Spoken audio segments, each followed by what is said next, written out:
ভাইরা আপনাদের সবাইকে অনেক ধন্যবাদ, আপনারা যারা এখানে এসেছেন এবং আরো যারা এসেছেন।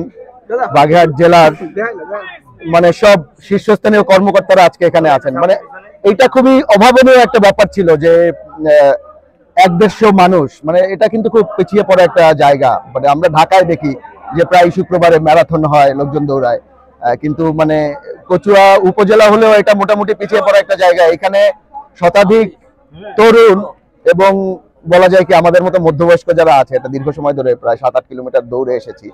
এই জিনিসটা কচুয়ার তরুণ সমাজ তারা আয়োজন করেছে।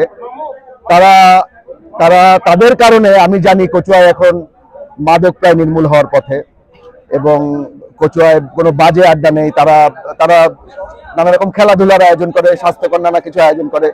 মানে এই আয়োজনটা মানে কয়েক বছর ধরে তারা করছে, এবং এখানে একটা ভিন্ন রকম পরিবেশ তারা তৈরি করেছে, এবং এবং স্বাস্থ্যকর ভাবে কিভাবে বাঁচা যায় সেই ব্যাপারটার দিকে তারা নজর দিচ্ছে। এবং আমাদের যারা তরুণ ভাই যারা আছেন, আমাদের এখানে ডক্টর দীপঞ্জয় আছেন এবং আরো যারা আছে, মাইনুল আছে ব্যবসায়ী, এবং আমাদের জেমস ভাই আছেন কচুয়ার রাজনীতিবিদ, হাজেরা খাতুনের উদ্যোক্তারা আছেন, MS গ্লোবাল আছে। এবং এরা মানে এরা কোনো পিকনিক আয়োজন না করে বা কোনো বেড়াতে যাওয়ার ব্যাপার না আয়োজন না করে, কনসার্ট আয়োজন না করে, তারা একটা চিন্তা করেছে ঈদের পরে তারা একটা পুনর্মিলনী করবে এবং সেটা একটা ম্যারাথনের মাধ্যমে করবে।